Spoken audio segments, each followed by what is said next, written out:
La verdad es que inspira escuchar esta canción y a uno le ayuda a la hora de transmitir lo que trae para transmitir en esta mañana. El pasado domingo teníamos este lienzo totalmente vacío, solo una cruz se proyectaba sobre ella, pero hoy ya hay colgado ahí un corazón. Ya os dije que era un lienzo que iba a ir cobrando forma a lo largo de las semanas, porque cada semana más o menos le iremos incorporando elementos nuevos, para que al final quede una preciosa obra de arte, pero no tanto por lo estético, sino por la carga de simbolismo que pueda tener. Uno de los cuadros que más me han impactado en mi vida es el Guernica de Picasso.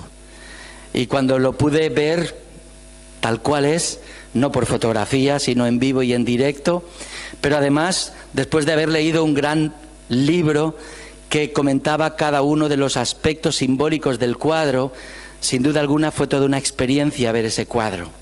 Y para mí, creo que la gran experiencia de ver lo que aquí pueda ir aconteciendo tiene que ver con la carga de simbolismo que pueda tener para cada uno de nosotros. Y yo espero que la tenga, porque realmente no se trata de hacer una obra preciosa de arte, sino de lo que se trata es de que esa gran carga de simbolismo sea el reflejo de la transformación que Dios vaya haciendo en nuestra vida a lo largo de todas estas semanas en relación a nuestras relaciones.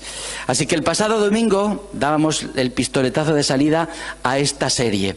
Y sabéis que las series están de moda, ¿verdad? Desde que aterrizaron las plataformas digitales, Netflix y otras, pues de alguna forma las series, bueno, se han puesto en el punto de mira de muchas personas. Hay personas que dicen, es que yo estoy enganchado a la serie esta, o a tal serie, o a tal otra, y cuando acaba esa serie se engancha a otra serie, ¿verdad?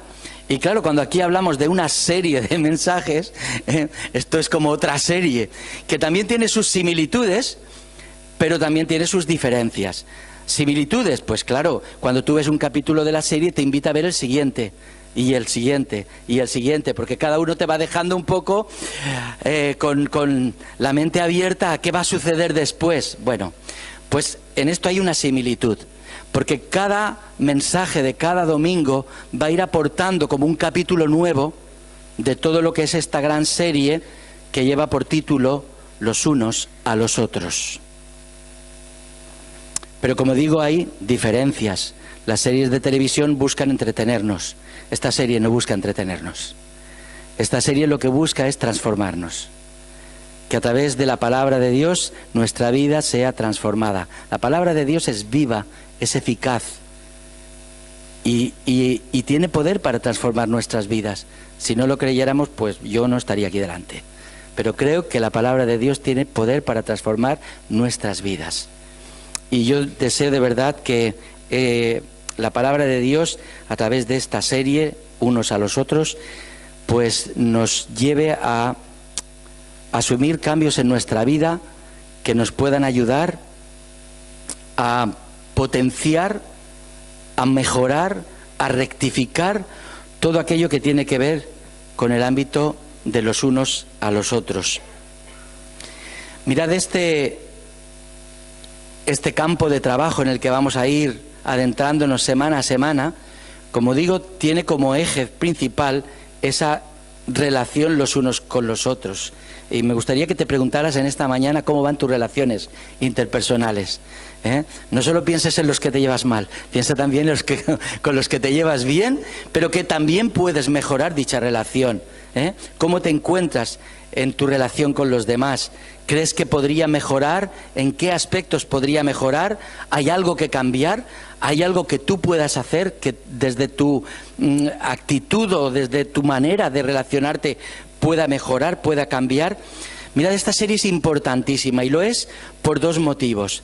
En primer lugar, porque estoy convencido de que si avanzamos en los desafíos que plantea para nuestra vida, nos vamos a sentir mejor con nosotros mismos.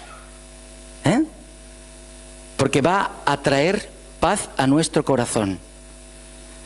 Pero además también nos ayudará a sentirnos mejor con el entorno con el que nos relacionamos. Pero yo diría que por encima de esas dos o de esos motivos que he comentado hay uno que tiene más importancia. Esta serie es importante porque Dios le da mucha importancia a nuestras relaciones. Y ya lo comentábamos el pasado domingo. Tanta importancia le da Dios en su palabra a las relaciones que tenemos los unos con los otros. Tanto es así que la palabra del Señor nos dice que no hay adoración genuina con Dios si no se tiene en cuenta esta dimensión. Da igual todo lo cerca de Dios que quieras estar.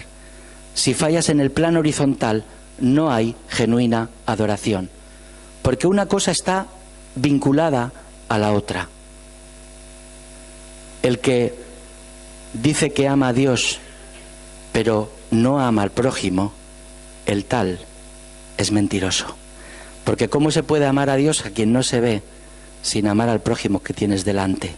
Por lo tanto, la palabra de Dios es muy clara y yo creo que es una razón de peso como para darle importancia a este tema. De hecho, tal como comentábamos también el domingo pasado, recordaréis que hablábamos que en el Nuevo Testamento aparecen aproximadamente unas 60 veces la expresión los unos a los otros. Estimulaos los unos a los otros, confesaos vuestras ofensas los unos a los otros, hospedaos los unos a los otros, estimulaos los unos a los otros, edificaos los unos a los otros, esforzaos unos con otros. Es decir, hay 60 expresiones. Y en todo ese énfasis, tal como decíamos el pasado domingo, la persona central es la persona de Jesús. Y desde la persona de Jesús vamos a ir viendo cada uno de esos elementos. Y mirad, el primero de ellos es el que tenéis ahí en el centro del corazón. Amaos los unos a los otros. ¿Sabéis por qué lo he escogido el primero? Porque este engloba a todos los demás. Y lo que vamos a hacer en las semanas sucesivas es simplemente ir desgranando en qué consiste amarnos los unos a los otros.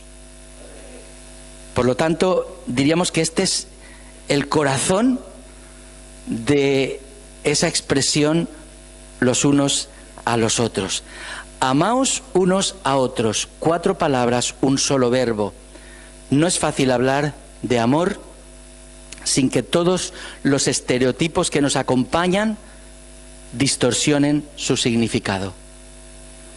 Cuando hablamos de algo que está tan en la boca de todo el mundo, porque todo el mundo hablamos de amor, no podemos evitar reaccionar como aquel que entró al cine, se sentó en la butaca y cuando vio la primera imagen, esa imagen que todos conocemos de el león, rodeado con las letras Metro-Goldwyn-Mayer, cuando vio a ese león rugir, dijo, esta ya la he visto, se levantó y se fue.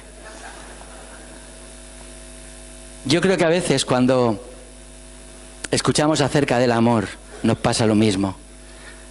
Lo hemos oído tanto. E imaginaos, ahora que se acerca el 14 de febrero, los WhatsApps, todas las redes de... Bueno, es que va a estar repleto, y también plagiado, repleto de contenido sobre el amor. El amor. Creo que se ha dicho, se ha publicado tanto, se ha hecho tantas películas, que en definitiva se ha banalizado un término tan importante. Ayer cuando estábamos en Bayreuth, Pau estaba haciendo una breve reflexión a todo el coro que se había reunido ahí para ensayar, y él dice, yo quiero decir que nos hemos esforzado por venir aquí, no que nos hemos sacrificado. Y yo entendía muy bien lo que quería decir, porque el sacrificio es algo que va más allá del esfuerzo. Y a veces el uso y abuso que hacemos de las palabras, al final lo que produce es una intoxicación. Es como cuando un médico pues te receta algo y tú en vez de tomar la dosis que se te dice, la triplicas. Y al final tu cuerpo se intoxica. No por más medicación, ¿verdad? Pues lo vas a procesar mejor. Y no por más que se hable del amor, pues el amor va a estar más presente. Pero por peor que se trate este tema del amor, no podemos obviar que el amor es el motor que puso en marcha la creación del cosmos. la motivación que Dios tiene para crear el cosmos que conocemos y el que desconocemos,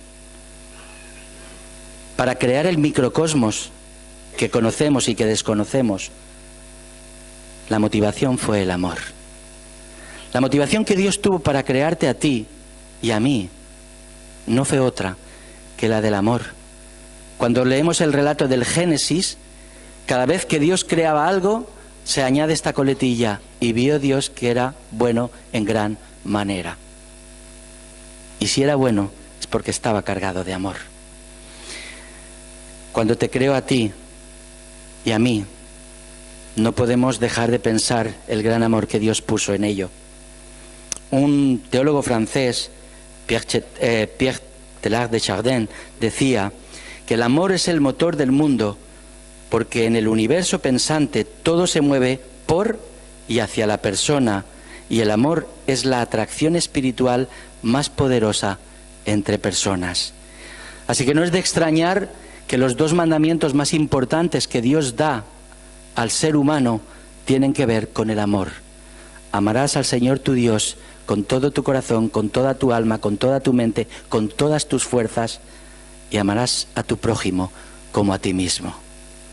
Los dos mandamientos más importantes tienen que ver con el amor.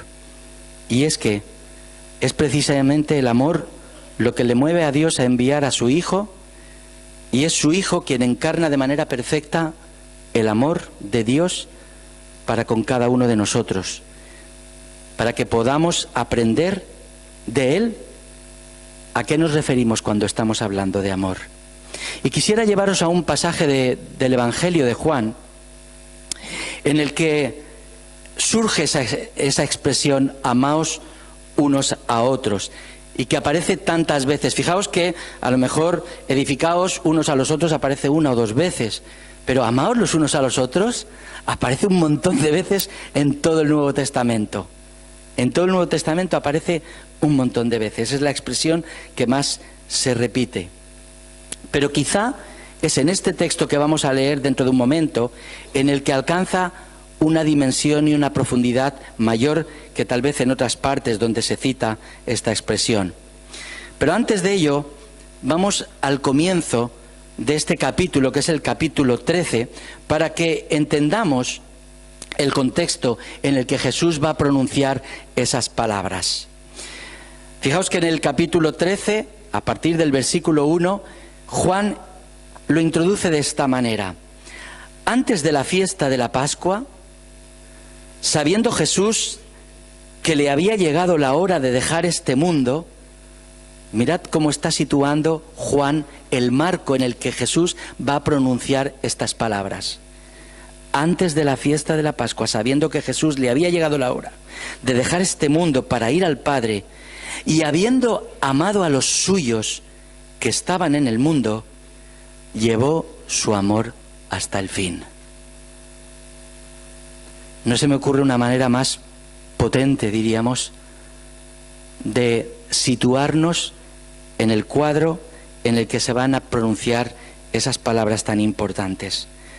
La introducción que hace Juan nos ofrece tres datos importantes. Primero, nos sitúa ante aquella última cena que Jesús anhelaba celebrar con sus discípulos, ya muy cerca de la celebración de la Pascua, esa cena en la cual alguien le iba a traicionar. Un contexto realmente especial, la última noche con sus discípulos, donde cuando uno tiene plena conciencia de que lo que le va a pasar es que tiene por delante la muerte y ya no va a compartir más ese tiempo especial de fraternidad con los que habían sido sus discípulos durante 3 años, imagino que para ese momento Jesús reserva las enseñanzas de mayor calado. Y la primera se desarrolla a continuación de esta introducción que hace Juan, y tiene que ver con ese servíos los unos a los otros, que un día también abordaremos. Porque Jesús lo que hace, ¿qué es? Se quita su manto, se pone el delantalillo y empieza a lavar los pies de sus discípulos. Que eso Jesús lo haga en el contexto en el que estamos hablando tiene un valor y un significado muy especial. Y también Juan recoge indudablemente la tradición de Judas antes de que llegue ese momento en el cual Jesús pronuncie esas palabras. Pero llega ese momento íntimo, y como si fuera a pronunciar sus últimas palabras a sus discípulos, el propio Jesús les da a conocer la trascendencia, la importancia del momento en el que están. Palabras que yo estoy seguro, porque después hay otros textos de la palabra que lo corroboran, estoy seguro que los discípulos no entendieron para nada. Pero Jesús les dijo, apenas salió Judas, y es en el versículo 31, dijo: ahora va a manifestarse la gloria del Hijo del Hombre, y Dios va a ser glorificado en él. Y tened en cuenta que la perspectiva que Jesús tenía por delante era la muerte en la cruz. Y con esa perspectiva y con la plena conciencia que él tenía, dice: ahora va a manifestarse la gloria del Hijo del Hombre y Dios va a ser glorificado en él. Y si Dios va a ser glorificado en él, Dios a su vez glorificará al Hijo del Hombre. Y va a hacerlo muy pronto. Hijos míos, ya no estaré con vosotros por mucho tiempo. Me buscaréis, pero os digo lo mismo que ya dije a los judíos: a donde yo voy, vosotros no podéis venir. Y dicho esto, como si transmitiera su testamento, les dice: os doy un mandamiento nuevo. Amaos unos a otros. Como yo os he amado, así también amaos los unos a los otros. Vuestro amor mutuo será el distintivo por el que todo el mundo os reconocerá como discípulos míos. Un mandamiento nuevo os doy. Os doy un nuevo mandamiento. Y uno dice: ¿era nuevo? Realmente no lo era. Esto ya se conocía en el Antiguo Testamento, porque en el libro de Deuteronomio ya aparece este mandamiento en el que se exhorta al pueblo de Dios a amarse los unos a los otros. Entonces, ¿por qué Jesús les dice que es un nuevo mandamiento? Mirad, el propio Juan lo aclara, no en su Evangelio, sino en la primera carta que después de las tres que escribe, la primera carta que escribe, el propio Juan dice: queridos, el mandamiento sobre el que os escribo no es nuevo, sino antiguo, pues lo tenéis desde el principio. Está aclarando ante aquellos que van a recibir la carta de que no se trata de un mandamiento nuevo, sino que es un mandamiento antiguo. Entonces, ¿dónde está la novedad? Pues Juan, en ese capítulo 2 de esa epístola, en el versículo 8 dice: se trata de un mandamiento nuevo en cuanto que se realiza en Cristo y en vosotros. Posiblemente habían oído hablar acerca del amor, pero yo creo que nadie había visto cómo realmente era el amor de Dios hasta que Jesús viene y lo encarna y nos muestra de una manera perfecta cómo es el amor de Dios. Por eso es nuevo, porque adquiere una dimensión nueva en la persona de Cristo Jesús. Dicen: cuanto se realiza en Cristo Jesús, pero también en vosotros. Eso es como una canción antigua que la coge alguien y la hace totalmente nueva. Hace unos días escuchaba una canción que ya tenía décadas y décadas, pero la cogió una cantante y no se reconocía, aunque tenía la misma letra. Le había pegado un cambio brutal, le había hecho suya la canción. Y el mandamiento es nuevo en cuanto tú lo haces tuyo para ti, porque tenemos el modelo perfecto que es Jesucristo. Y ahí está la novedad.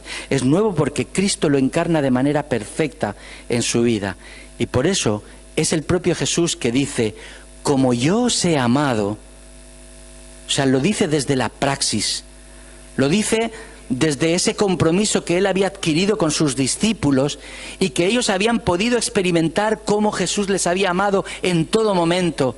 Dice, como yo os he amado, así también amaos los unos a los otros. ¿Cómo amó Jesús a sus discípulos?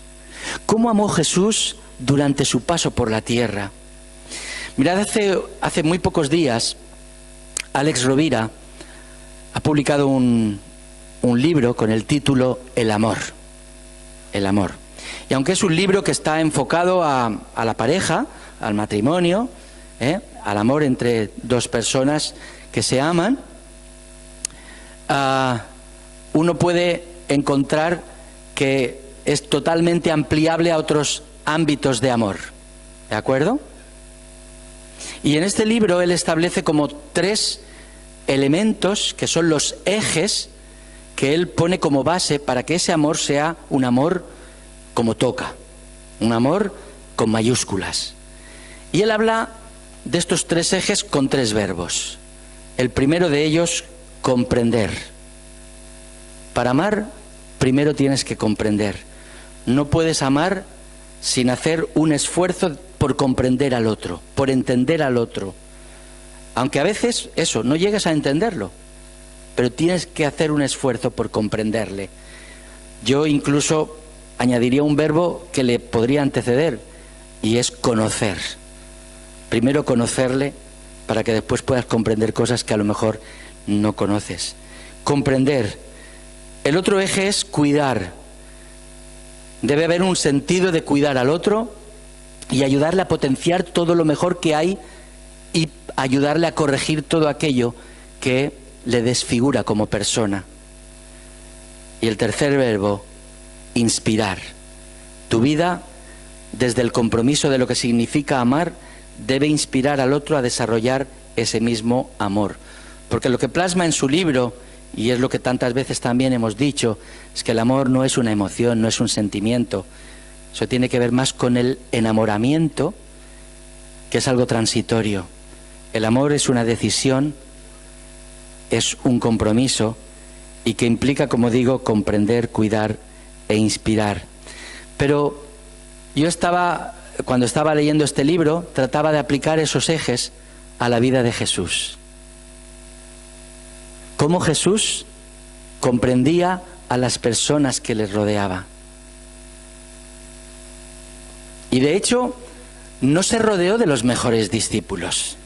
Esta mañana Paloma lo decía, con caracteres diferentes, con formas de pensar distintas, temperamentos distintos, que a veces era una pandilla tela marinera, ¿verdad? Los hijos del trueno, menudas reacciones que tenían. Pedro, con lo impetuoso que era, y cada uno, pero Jesús les comprendía y sabía de todo lo que, bueno, mucho más allá de lo que cualquier otro podía conocer acerca de ellos, porque Jesús tenía pleno conocimiento de lo que ellos incluso podían pensar, aunque no pronunciaran las palabras.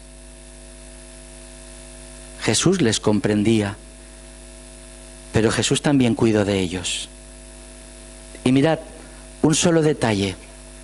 Cuando en aquella noche fueron a prender a Jesús, fueron a arrestarle, y los soldados ya lo tenían, Jesús lo primero que dijo, cuando preguntaron, ¿dónde está ese Jesús de Nazaret al que venimos a arrestar? Dice, yo soy. Dice, pero a estos, dejadlos ir. A estos, dejadlos ir. Y así lo hicieron, dejaron ir a sus discípulos. Cuidó en todo momento de ellos.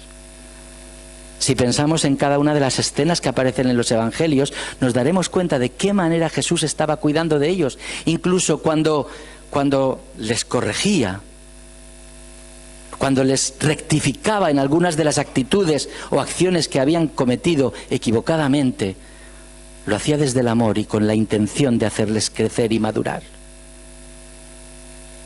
Como un padre o una madre que cuida de su hijo o de sus hijos y lo que quiere es que crezcan, que maduren, les cuida y le aporta todo aquello que le va a servir para su desarrollo. De esta manera Jesús cuidó de sus discípulos. Comprendía, cuidaba y, cómo no, inspiraba. La persona de Jesús inspiraba, atraía a los niños, atraía lo que ningún maestro de la ley atraía.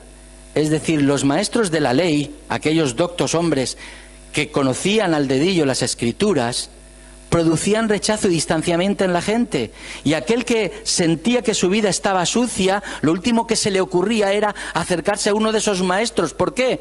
Porque lo único que iban a recibir era juicio y condenación. Y sin embargo, aquella mujer cargada de pecado se acerca a Jesús y se derrama delante de él llorando, porque sabe que va a encontrar misericordia, porque sabe que va a encontrar comprensión. Una vida así inspira amor. ¿Quiénes rechazaban a Jesús? Los que no querían saber nada acerca del amor, los que querían saber acerca de la ley, pero no la ley del amor. Jesús comprendió, cuidó e inspiró. Y lo que hizo con aquellos discípulos y con las gentes de su entorno es lo que también está dispuesto a hacer contigo y conmigo. Porque Jesús, mejor que nadie, te comprende. Mirad, nosotros generalmente revelamos quiénes somos en función del grado de intimidad que establecemos con cada persona. Personas que no conocemos, les transmitimos muy poco de quiénes somos. Conforme más vamos conociendo y más confianza vamos teniendo con ciertas personas, más vamos abriéndonos y dando a conocer cómo somos. Y con quien establecemos una relación más íntima, que puede ser con nuestra esposa o con nuestro esposo, ¿verdad? Ahí, pues realmente nos desnudamos como somos. Pero con todo, a veces guardamos ciertos elementos de pensamiento que no somos ni siquiera capaces de abrirnos y compartirlo con la persona que más queremos. Pero con Jesús sabemos que no es así, que nada podemos esconderle. Y lo hacemos con confianza y no tenemos ningún problema cuando estamos en intimidad, en oración, poder abrir nuestro corazón y poder desnudarnos delante de Él plenamente y decir: Señor, tú sabes que soy un hipócrita. Sabes que a veces adopto actitudes y formas que yo mismo me quedo asombrado de lo falsas que son. Pero ante ti no puedo porque tú me conoces. Y no solo me conoces, sino que me comprendes. Y comprendes mi debilidad, y comprendes mi torpeza, comprendes mis limitaciones. Nadie como Dios, nadie como Jesús te comprende. Pero es que nadie como Jesús te va a cuidar y te cuida. Y de lo que se trata es de que si yo quiero el cuidado de Jesús en mi vida, lo que tengo que hacer es ponerme en sus manos. Si yo quiero que mis padres me cuiden, tengo que ponerme en sus manos. Si quiero que un maestro me transmita conocimientos, tengo que ponerme en sus manos. Si quiero que Jesús me cuide, tengo que ponerme en sus manos, porque de otra manera no voy a poder ser cuidado como Él desearía. Y Jesús quiere seguir siendo ese modelo inspirador para ti, y que tú descubras y redescubras una y otra vez. Y cuando leas la palabra y puedas ver sus actitudes, que éstas te puedan inspirar de tal manera que se hagan nuevas en tu vida. Porque Jesús también te dice en este día: como yo te amo, así quiero que tú ames a los que te rodean. Así debéis amaros unos a otros. Porque es ese amor mutuo el que se constituye en distintivo de que somos discípulos de Jesús. ¿Recordáis lo que decía el domingo pasado? No importa cuántas veces te hayas leído la Biblia, no importa cuántos versículos te has memorizado, no importa cuántas veces vienes al templo, ¿Cuántos domingos asistes fielmente al templo? No importa. No importa. Porque si no has aprendido a amar a tu prójimo,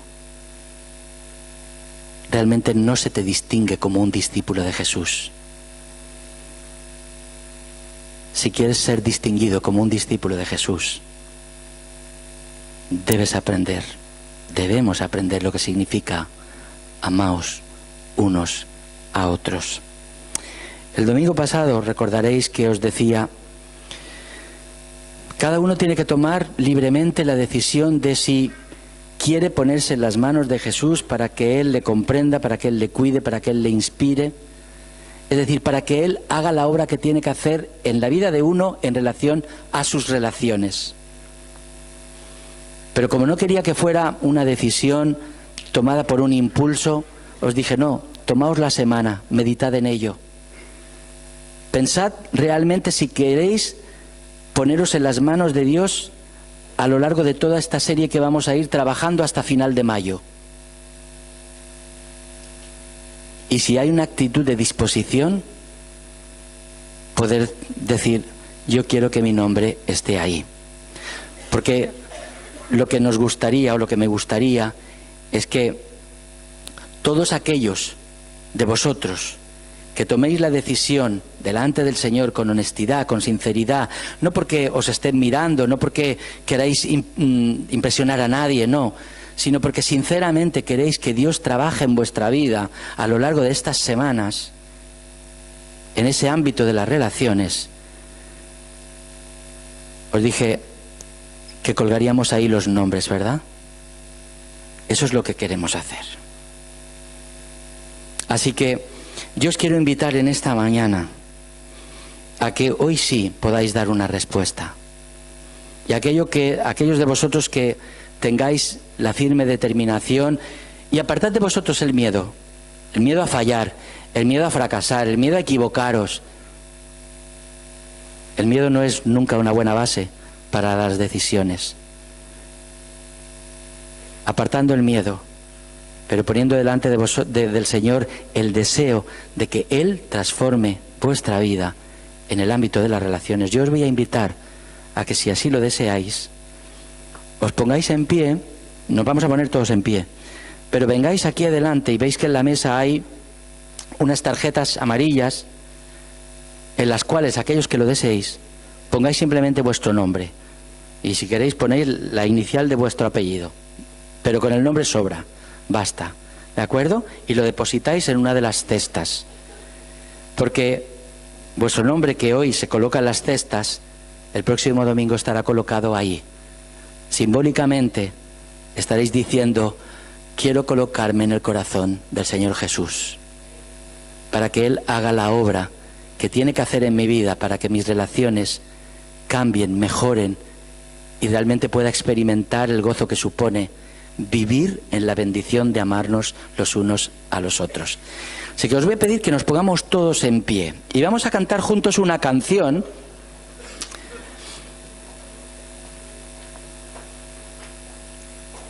Para mí es uno de los temas que más me gusta cantar, porque representa un desafío.